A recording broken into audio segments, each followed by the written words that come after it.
Hello dear friends, आपका स्वागत है हमारे यूट्यूब चैनल पर। तो हमारा जो परसेंटेज की क्लास चल रही थी उसमें हमने क्लास नंबर 1 में परसेंटेज के जो बेसिक क्वेश्चन थे उनका जो बेसिक कॉन्सेप्ट था उसको समझ लिया था। देखिए ठीक आज हमारी क्लास नंबर 2 है, यानी परसेंटेज का पार्ट नंबर 2। इसमें क्वेश्चन समाज करेंगे, बहुत अच्छे क्वेश्चन करेंगे जो बहुत ही आसान एग्जाम में पूछे गए हैं। जैसे क्वेश्चन लिखा हुआ है 10+2 में, यानी एसएससी सीएचएसएल में आया है, और ये भी हमारा 10+2 यानी सीएचएसएल में आया है। क्या क्वेश्चन लिखे हुए हैं देखते हैं। चलिए क्वेश्चन नंबर हमारा 1 जो है ये लिखा हुआ है, किसी कॉलेज में लड़के और लड़कियों का अनुपात 3:2 है। क्या है, कॉलेज है, उसमें लड़के लड़कियों का अनुपात कितना है? 3:2। यदि 20% लड़कियां और 25% लड़कियां बालिग हों तो कितने प्रतिशत विद्यार्थी बालिग नहीं है? ऐसा कुछ कह रहे हैं।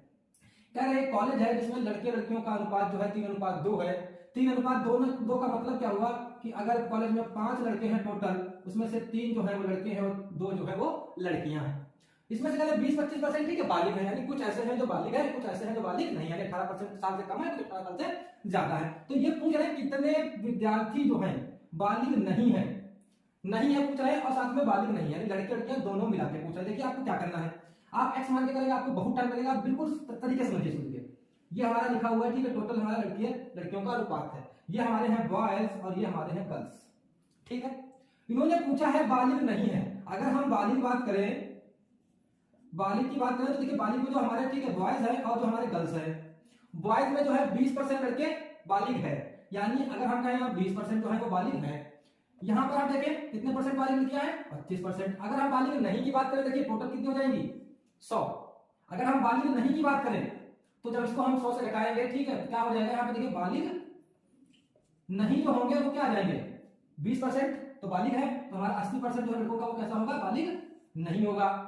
इस तरीके से लड़कियां हैं, इन लड़कियों में से 25% बालिग है। इसका मतलब जो 75% 100 से घटाएंगे तो कितना आएगा? वो ऐसी होंगी जो हमारे पास बालिग नहीं है। मतलब ऐसा कह सकते हैं, अगर नाबालिग यानी ठीक है बालिग लड़के लड़कियों की संख्या निकाले ठीक है, तो इसमें 80% जो है वो लड़के बालिग नहीं है, 75% लड़कियां हैं जो वो बालिग नहीं है। मतलब कि अगर हम देखिए बालिग निकालते हैं कितनी है, जो ठीक लड़के लड़कियां हैं, अगर हम निकालते हैं, हम देखिए बॉयज जो बालिग नहीं है और जो गर्ल्स है जो बालिग नहीं है, देखिए क्या होगा?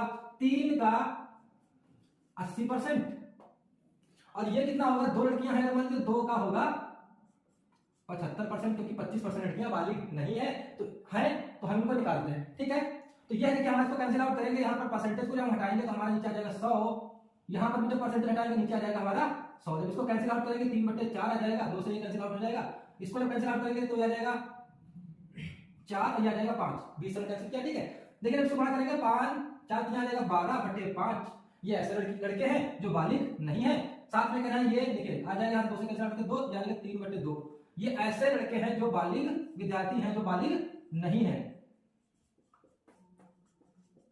इन्होंने पूछा था बालिग परसेंटेज पूछा, ये जो बालिग परसेंटेज नहीं, प्रतिशत में निकालते हैं। ठीक है, प्रतिशत में अगर हम बात करें, बालिग नहीं के प्रतिशत में बात करें तो क्या होगा? देखिए टोटल हमारे पास है कितने लड़के?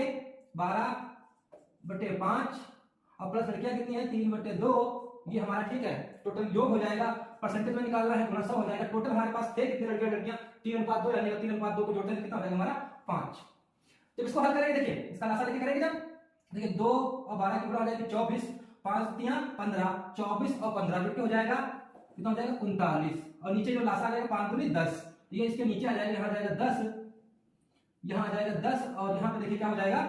ऊपर तो हमारा 100 है ही गुणा में, और नीचे हमारा है 5। जब इसको हम कैंसिल आउट करेंगे, देखिए 5 × 5, 5 दूनी 10 और 39 2 की गुणा करेंगे तो हमारा 39 और 2 की गुणा करने के बाद इसका जो उत्तर आ जाएगा वो आ जाएगा कितना? 39 दूनी 78%। मतलब 78% ऐसे हैं बच्चे या विद्यार्थी जो बालिग नहीं है, लड़के लड़कियां दोनों मिलाकर। समझ लीजिए एक बार दोबारा, देखिए ये लड़कों का परसेंटेज है, ये लड़कियों का अनुपात दिया हुआ कि 3 है अगर लड़के तो 2 है लड़कियां। इसमें से बालिग जो नहीं है वो हमने निकाला 80% नहीं होंगे, 75% लड़कियां नहीं होंगी। निकालने के बाद संख्या क्या आई है? लड़कों की इतनी लड़कियों की इतनी। उन्होंने कहा था प्रतिशत में बालिग बताइए, ठीक है, तो हमने दोनों को जोड़ दिया। परसेंटेज में निकालने के लिए 100 से गुणा किया, इसको हल करने के बाद हमें मिल गया 78%, यानी 78% बालक बालिका जो है यानी विद्यार्थी जो है वो बालिग नहीं है। ठीक है, चलिए क्वेश्चन नंबर 2 पे चलते हैं। आपको क्वेश्चन समझ में आया तो प्लीज चैनल को सब्सक्राइब जरूर कर दीजिएगा और शेयर कर दीजिए दोस्तों के बीच। लिखा हुआ क्वेश्चन नंबर 2 में, यदि 24 कैरेट सोना 100% शुद्ध है, ऐसा कह रहे हैं अगर हम कहें 24 कैरेट सोना है जो वो है 100% शुद्ध है, मतलब जब भी आप कभी दुकान में जाते हैं 24 कैरेट जो सोना होता है वो 24 कैरेट जो गोल्ड होता है वो 100% प्योर यानी शुद्ध होता है। तो कह रहे हैं 22% यानी 22 कैरेट और 18 कैरेट जो सोना है इसमें सोने की शुद्धता बताइए। अब देखिए 24 कैरेट जो है वो 100% शुद्ध है, तो हमें निकालना कितना है 22 कैरेट का की शुद्धता कितनी होगी, और 18 कैरेट, तो हम पहले 22 कैरेट निकालते हैं। देखिए 22 कैरेट सोना कितना शुद्ध होगा, कैसे निकलेगा, देखिए अगर 24 कैरेट 100% के बराबर है तो 22 कैरेट कितने के बराबर होगा, देखिए 100 कितना निकालना है 22, तो ये 22 इसके ठीक है इनटू में आ जाएगा, और नीचे हमारा डिवाइड में क्या आ जाएगा 24, बस यहां से हमारा परसेंटेज पता चल जाएगा। इसको जब हम हल करेंगे ठीक है, 4 से इसको 2 से इसको करेंगे 12, यह आ जाएगा 11, और 4 से 3 बार जाएगा, और ये जाएगा 25 बार आ जाएगा, 25 और 11 के गुणा करेंगे आ जाएगा 275, और नीचे आ जाएगा 3। जब इसको हम हल करेंगे ठीक है, तो हमारा 3 से जब भाग देंगे 9 बार जाएगा, एक बार 5 में जाएगा 91, बचेगा 2, और नीचे आ जाएगा 3%। मतलब ऐसा है अगर 24 कैरेट सोना जो है 100% यानी 100% शुद्ध है, तो 22 कैरेट में शुद्धता जो है सोने की 91 सही 2/3% होगी, मतलब लगभग 91% के बराबर सोना जो है वो शुद्ध होगा 22 कैरेट में। अगर 18 कैरेट में बात करें, अगर 24 कैरेट में सबसे ज्यादा शुद्ध है तो 18 कैरेट में सबसे कम शुद्ध हो जाएगा। कितना हो जाएगा, देखिए निकालना कितना है 100% पहले ही था, कितने परसेंट का निकालना है 18 का, और पूरी शुद्धता कितनी है 24, इसको जब हल करते हैं 6 3 18 जाएगा, 6 4 24 जाएगा, 4 से इसको भाग देंगे ये जाएगा हमारा 25, और 25 3 75, मतलब ऐसा है कि 75% शुद्धता है जो 18 कैरेट गोल्ड की। अब देखिए एक बार क्लियर कर लीजिए, 24 कैरेट 100% शुद्ध है, तो 22 कैरेट जो है ठीक हमने कैसे निकाला 100 गुणा 22/24, ठीक यहाँ पे आएगा हमारा 91.2/3% शुद्ध है, और 18 कैरेट जो है हमारा 75% ही शुद्ध है, 75% ही शुद्ध है। इसीलिए 24 कैरेट जो गोल्ड है इसकी कीमत ज्यादा होगी, 22 कैरेट की उससे कम होगी, और 18 कैरेट की भी उससे कम होगी, क्योंकि शुद्धता का जो मानक है इसमें नीचे की ओर धीरे धीरे घटता जाता है। जितना कैरेट ज्यादा होगा उतना ही शुद्धता इसकी ज्यादा होगी, जितना कैरेट कम होगा उतनी ही शुद्धता इसकी कम होगी। चलिए क्वेश्चन नंबर 3 पे, चलिए क्वेश्चन नंबर 3 और क्वेश्चन नंबर 4 कर लेते हैं। देखिए क्वेश्चन नंबर 3 में क्या लिखा हुआ है, ठीक है, ये क्वेश्चन एसएससी सीजीएल टियर 1 में आया हुआ है, और ये क्वेश्चन जो है एसएससी में ही आया हुआ है, ठीक है। तो आप क्वेश्चन नंबर 3 और 4 अच्छा समझिएगा कि कैसे क्वेश्चन इसमें आते हैं। देखिए किसी विद्यालय में लिखा हुआ है छात्र और छात्राओं का योग 150 है, यानी एक विद्यालय इसमें छात्र छात्राओं का योग जो है 150 150 है। यदि छात्रों की संख्या x हो तो छात्राओं की संख्या कुल विद्यार्थियों की x% है, तो छात्रों की संख्या बताइए। ऐसा कह रहे हैं कोई विद्यालय है, इसमें टोटल जो हमारे पास छात्र संख्या है, छात्र संख्या मतलब विद्यार्थी जो है छात्र और छात्राएं दोनों, ठीक है, इनकी बात यानी अगर हम कहें बॉयज गर्ल्स दोनों मिला के कितने हैं 150 150 है। कह रहे हैं अगर छात्र जो है हमारे पास x हो, मतलब बॉयज हम इसको x लिख लेते हैं, तो छात्राओं की संख्या कुल संख्या का यानी कुल विद्यार्थियों की संख्या का x% है, तो इसका मतलब अगर हम छात्र x मानते हैं तो छात्राएं कितनी हो जाएंगी कुल संख्या का x%। तो हमारे पास कुल संख्या है कितनी 150, इसका x% का मतलब परसेंटेज हटा देंगे, नीचे क्या आ जाएगा 100, और यही दोनों जब हम ऐड करते हैं तो कितने बराबर है 150 के। देखिए जो क्वेश्चन ने कहा हमने किया, छात्रों की संख्या x है, छात्राओं की संख्या कुल संख्या का x% है, इसका मतलब दोनों का योग जो होगा 150 यानी कुल विद्यार्थियों की संख्या के बराबर होगा। इसको हमें हल करना है, 50 से 3 बार जाएगा, ये 50 से जाएगा 2 बार, देखिए आ जाएगा x, ये आ जाएगा 3x/2। जब हम लासा लेंगे यहाँ पर 1 लेकर तो 2 एकदम 2 आ जाएगा, ये 2x ये 3x हो जाएगा 5x, यानी 5x/2 बराबर कितना आ जाएगा यहाँ पर देखिए 150, यहाँ भी आ जाएगा 150। 5 से इसको हम कैंसिल आउट करेंगे, 5 3 15 30 आ जाएगा, और 2 की जब तक गुणा हो जाएगी तो x = बच जाएगा हमारा 50 30 दूनी 60। इसका मतलब जो छात्रों की संख्या है विद्यालय में वही पूछी गई थी, कितनी है 60। अगर छात्राओं की संख्या पूछी जाती तो हम कुल विद्यार्थियों के यहाँ 60% निकालते और हमें यहाँ पर संख्या जो है वो मिल जाती, 15 6 का 90, यानी अगर ठीक है विद्यार्थी जो है यानी 60 है छात्र, तो छात्राओं की संख्या हमारी 150 से घटा के कितनी आ जाएगी 90। लेकिन हमसे क्या पूछा है केवल छात्रों की संख्या जो हमारी x की वैल्यू के बराबर है वो हमारी आई है 60, इसका मतलब छात्रों की संख्या 60 है। अब क्वेश्चन पे आते हैं, एसएससी में आया है क्वेश्चन है, ठीक है, देख लीजिए क्या लिखा हुआ है, a + b का 15% बराबर है a - b का 25%। ऐसा कह रहे हैं दो संख्याएं हैं a + b, इनका जरा ठीक आप सॉल्यूशन जो दिया हो क्वेश्चन जो दिया है इसको हम लिखते हैं का 15%, ठीक है, यानी इसका हम 15% जो निकालेंगे 15 नीचे आ जाएगा हमारा 100, और ये बराबर है a - b के 25%, यानी कह सकते हैं 25, और नीचे आ जाएगा हमारा 100 से 100 कैंसिल हो जाएगा। देखिए यहाँ क्या होगा 15 की जब गुणा a से हो जाएगी तो हो जाएगा 15a + 15b बराबर हो जाएगा 25a - 25b। इन्होंने सवाल में पूछा है कि b जो है b का कितने प्रतिशत a के बराबर है, ऐसा पूछ रहे हैं। तो देखिए पहले हम b और a निकाल लेते हैं, क्या आएगा देखिए a यहाँ पर है, ठीक, a यहाँ पर है, a को उधर भेज देते हैं और b को उधर भेज देते हैं। देखिए यहाँ 15 भी, यहाँ से तो 25 भी इधर आएगा, माइनस का हो जाएगा प्लस का, यहाँ पे 15 यहाँ का 25 जुड़ के हो जाएगा 40b। यहाँ पे कितना है 25a, ये 15 उधर जाएगा, यहाँ पे घट जाएगा, ठीक हो जाएगा 10a। अब देखिए ए और बी निकालना है, मतलब ए और बी का अनुपात निकालना है। देखिए अगर हम यहाँ से निकाल लें a बटे b कैसे निकलेगा, देखिए b को इसके नीचे ले आते हैं और 10 को इसके नीचे ले आते हैं, तो ये आ जाएगा, देखिए 10 इसके नीचे आएगा तो 40 और ये आ जाएगा इसके नीचे 10, b इसके नीचे चला गया और 10 जो है वो 40 के नीचे आ गया, ठीक है। पीछे क्रॉस मल्टीप्लाई गुणा कर देंगे, ठीक है। ये जो कैंसिल हो जाएगा, मतलब आ जाएगा 4/1। अब देखिए यहाँ से क्या हमें पता चला कि अगर हम a की वैल्यू 4 मानते हैं, मतलब ठीक अनुपात है ना, अगर a की वैल्यू 4 होती है तो b की वैल्यू कितनी है 1, ये अनुपात है। इसका मतलब हम इसको ऐसे लिख सकते हैं कि a अनुपात b बराबर क्या है 4:1। इन दिस केस की मतलब इसमें क्या हो जाएगा, a अगर 4 है तो b हमारा हमेशा 1 हो जाएगा। पूछ क्या रहे हैं, तो b का कितने प्रतिशत a के बराबर है, ठीक है।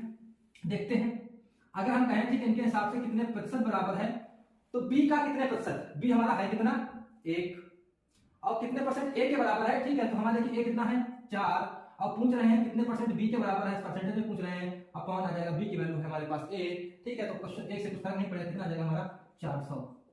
सीधा सा आप यहां से ये भी बता सकते थे, देखिए हमने करके दिखाया लेकिन आपको करने की जरूरत नहीं पड़ेगी, क्यों, क्योंकि a से अगर हम देखें, b से हम देखें, a जो है कितना है 4 गुना, 4 गुना का मतलब 1 गुना 100% हुआ, ठीक है। तो यहाँ पर हमारा हुआ 4 गुना, कितना प्रतिशत है बराबर, ज्यादा नहीं पूछ रहा, अगर ज्यादा की पूछता तो 300 उत्तर होता, 1 से 4 में 300% हम पढ़ते हैं, लेकिन यहाँ पूछा कितना, ठीक है बराबर है। तो अगर हम कहें b का 400% ही 4 के बराबर है, तो इसका जो उत्तर हो जाएगा हमारा कितना हो जाएगा 400, मतलब b का 400% a के बराबर है, क्योंकि a जो है वो 4 है और b हमारा है 1। आपको करने की जरूरत नहीं पड़ेगी, ठीक है। आप यहाँ से ही बता सकते हैं रेशियो आने के बाद a की वैल्यू कितनी है की और b की वैल्यू कितनी है। चलिए आगे क्वेश्चन करते हैं।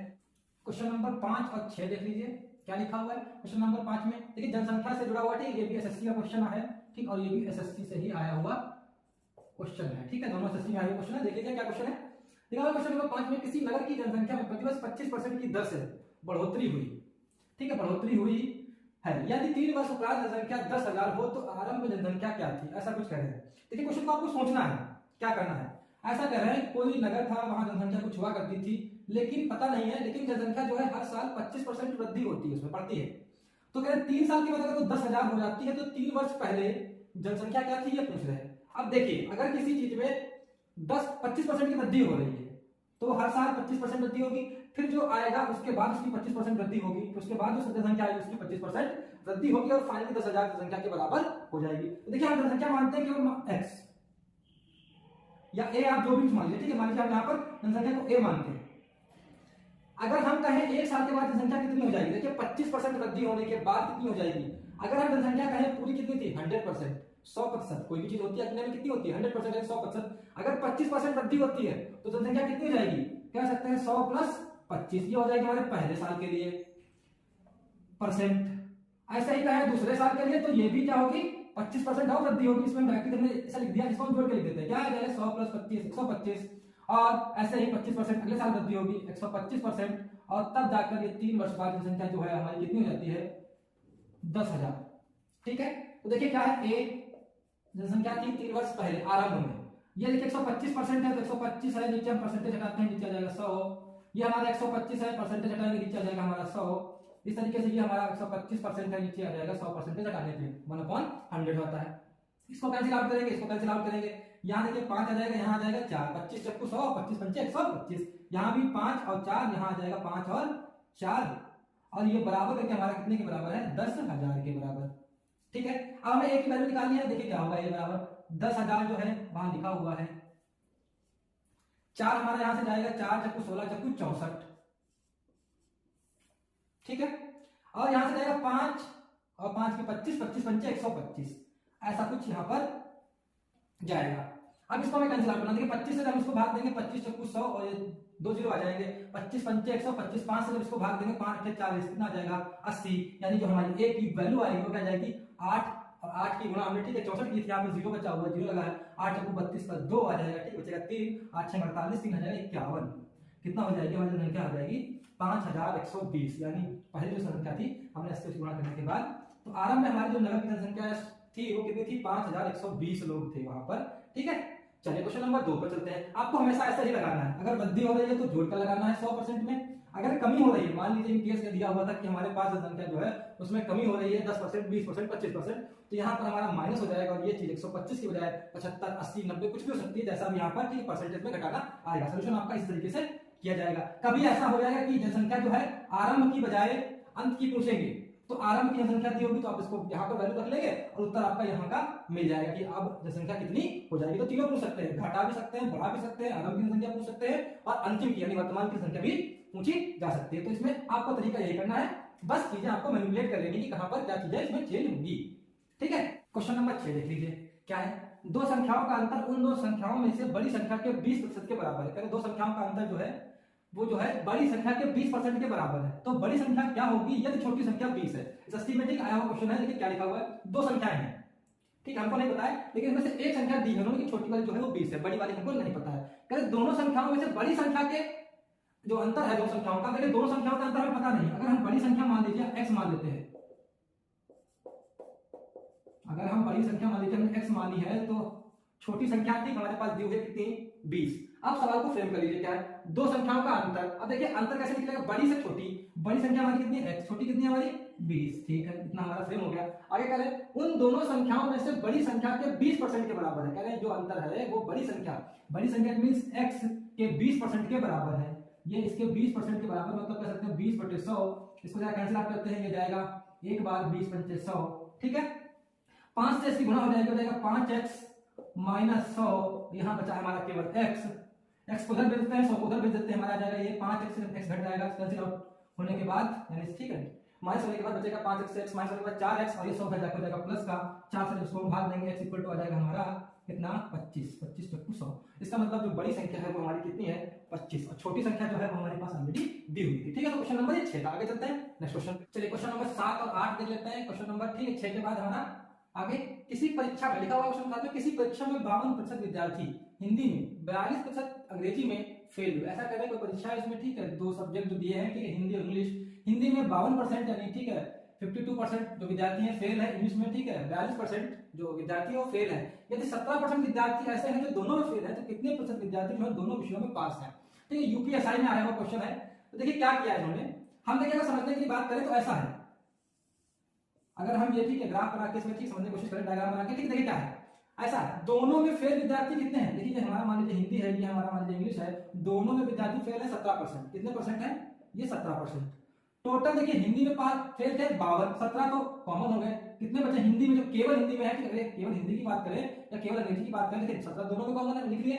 अगर हम केवल हिंदी में बात करें तो 52 17 घटा दें कितना आ जाएगा हमारा 35, इसका मतलब 35% हिंदी में फेल है केवल हिंदी में। और इंग्लिश में बात करें तो केवल इंग्लिश में फेल है 42 और 17% ऐसे हैं जो दोनों में फेल थे, तो 17% घटा देते हैं हमें कितना बचेगा 25%। इसका मतलब ऐसा है कि हिंदी में केवल फेल है 35, 17 जो है वो दोनों में फेल है और 25% ऐसे हैं जो इंग्लिश में केवल फेल है, यानी केवल इंग्लिश में फेल है, पास पूछ रहे हैं। तो देखिए टोटल फेल अगर हम निकालें, हमारे पास फेल अगर हम निकालें कितने हो जाएंगे हमारे पास फेल विद्यार्थी, देखिए केवल हिंदी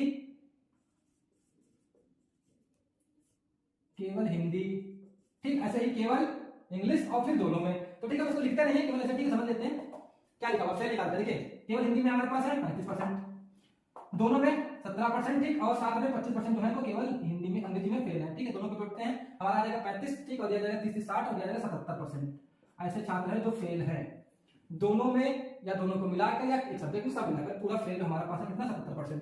पूछ क्या रहे हैं कितने परसेंट विद्यार्थी दोनों विषयों में पास है, तो पास हमारा क्या आ जाएगा, अगर दोनों विषयों में पास पूछे तो 100 से, ठीक है, इसको माइनस करेंगे तो हमारा कितना आ जाएगा, ये आ जाएगा 23%। मतलब 23% ऐसे विद्यार्थी हैं जो दोनों विषयों में पास है। चलिए क्वेश्चन चलते हैं, क्वेश्चन नंबर हमारा 8। अच्छी समझेगा इसको हम, ठीक है, थोड़ा सा पहले समझ लेते हैं कि कैसे करते हैं, किसकी ट्रिक होती है, ठीक है, शॉर्ट ट्रिक होती है, इससे हम इसको आसानी से कर भी देते हैं। क्या है पहले बेसिक समझ लेते हैं कि क्या है। लिखा हुआ चीनी के मूल्य 20% कमी होने से 120 रुपए में 3 किलो चीनी अधिक खरीद सकते हैं। ऐसा है, मान लीजिए चीनी है, ठीक है, आप दुकान पे चीनी लेने गए तो आप पहले चीनी जो खरीदते थे थोड़ी महंगी थी, तो आपको 120 रुपए में कुछ चीनी मिलती थी, हमें नहीं पता कितनी मिलती थी, लेकिन आप जब दोबारा 120 रुपए ही लेके गए कुछ दिन बाद तो उसमें उसने कहा चीनी कम का जो मूल्य है वो कम हो गया है, आप चाहो तो 120 रुपए की चीनी लो, थोड़ी आपको ज्यादा मिलेगी। कितनी ज्यादा मिल जाएगी, 3 किलो चीनी उसमें भी ज्यादा मिल जाएगी, मतलब इतनी कीमत कम हो गई कि 3 किलो 120 रुपए में और मिल जाती है। ठीक है, 120 रुपए आपको वही रखने हैं, लेकिन आपको जो चीनी है वो पहले से ज्यादा मिल जाती है। कितनी ज्यादा मिल जाती है, 3 किलो। तो कह रहे हैं चीनी का आरंभिक मूल्य कहते हैं, शुरुआती मूल्य जो है वो पूछ रहे हैं। मान के चलिए ऐसा है, हमने माना चीनी का जो मूल्य था आरंभिक कितना था x, ठीक, ये हमारा प्रारंभ वाला था, बिल्कुल शुरुआत वाला जब ये था। अगर हम इसमें जब कमी कर देते हैं कि कितने परसेंट की चीनी के मूल्य में कमी हो गई 20%, तो अब इसका जो मूल्य है 20% कमी होने के बाद 100 में से 20% कमी हो जाएगी, x का मूल्य कितना आ जाएगा, x का 80%, ठीक, 80 का मतलब इसको 100 लिखते हैं परसेंटेज हटा के, ठीक है, इसको कैसे आउट करते हैं तो ये आ जाएगा x यानी 4x/5। ये अब नया मूल्य है, ये हमारा पुराना मूल्य था जब मिलती थी, ये वाला हमारा चीनी का जो है नया मूल्य है, मतलब अब जो चीनी है, ठीक है, इसकी कीमत क्या है 4x/5, पहले से कीमत थी x हुआ करती थी, ठीक है। अब देखिए क्या दिया हुआ है अकॉर्डिंग टू क्वेश्चन, पहले हम 120 रुपए लेके जाते थे, या अब हम 120 रुपए लेके जाते हैं या पहले जाते थे, ठीक, अब हम 120 रुपए लेके जाते हैं, ठीक है।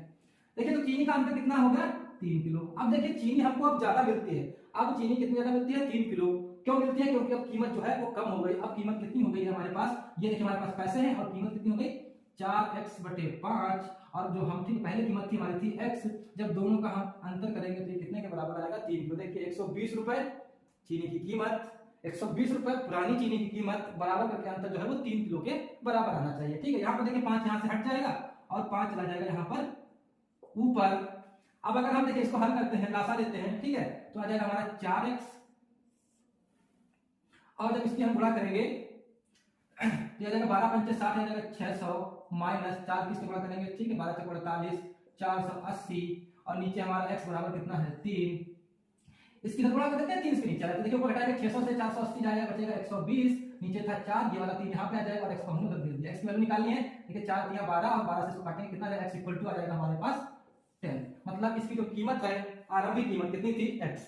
अगर नई कीमत आपको निकालनी है तो यहाँ पर वैल्यू रखेंगे 10, और जब ये 5 से भाग जाएगा, ठीक है, हो जाएगा 8, ठीक है। तो अगर आरंभिक कीमत यहाँ पूछिए तो हमारा x आ गया, अगर नई कीमत पूछते, ठीक है, तो हम यहाँ पर वैल्यू रख के नई कीमत भी, नया मूल्य भी बता सकते थे। देखिए इसका जो तरीका होता है, अगर आरंभिक मूल्य आपको निकालना है तो आप एक तरीका भी लगा सकते हैं। क्या तरीका है, देखिए दर को यहाँ पर रखिए, ठीक, जितने परसेंट की कमी की गई है, जितना मूल्य का आप सामान ले रहे हैं 120 रुपए का सामान ले रहे थे, ठीक है, तो हमने यहाँ पर रखा दर में ये कमी है, और कमी होने के बाद मूल्य कितना बच रहा होगा, देखिए 20% कमी होने के बाद मूल्य कितना बच रहा होगा 80, ठीक है, और साथ में हमारे पास कितनी चीनी बढ़ गई 3। इसको जब आप हल करेंगे, ये परसेंटेज है, ठीक, ये हमारा मूल्य है जितने पे हम चीनी सामान खरीदते हैं, चीनी खरीदते हैं, ये हमारा घटा हुआ मूल्य है कितने परसेंट कमी होने के बाद, ये हमारा वृद्धि है कितने ज्यादा हमको चीज मिली। इसको जब हम कैंसिल आउट करेंगे, देखिए आ जाएगा 4 और 4 3 12, ठीक है, 12 एकम 12, आ जाएगा 10, सीधा हमारा उत्तर मिल जाएगा 10। तो आप ऐसे भी कर सकते हैं, अगर हम समझने के लिए फॉर्मूला यहाँ पे लिखना चाहें तो इसको लिख सकते हैं ऐसे, r इंटू जो भी मूल्य है हमारा, ठीक है, कह सकते हैं मूल्य, और ये हमारा हो जाएगा 100 माइनस r, और इंटू हमारा है, ठीक, वृद्धि किलोग्राम वाली, ठीक, इस तरीके से आप इस फॉर्मूले को लिख सकते हैं। जो वृद्धि या कमी हुई है, ठीक, ध्यान रखना मूल्य जितना है, और जो हमारी कमी हुई है तो घटा देंगे, वृद्धि हुई तो जोड़ देंगे, और किलोग्राम में जितना हमारा वेट बढ़ गया है वो यहाँ पर रख सकते हैं। अदरवाइज आप बेसिक जो फॉर्मूला है इस तरीके से भी आप कर सकते हैं। चलिए ठीक है, आगे पार्ट में हम इसको और पढ़ेंगे। तो क्वेश्चन 8 जो है हमने इस पार्ट नंबर 2 में पढ़ लिया है। आपको वीडियो अच्छा लगा, समझ में आ रहा है तो आप इसको लाइक और सब्सक्राइब जरूर कर दीजिएगा। Thank you.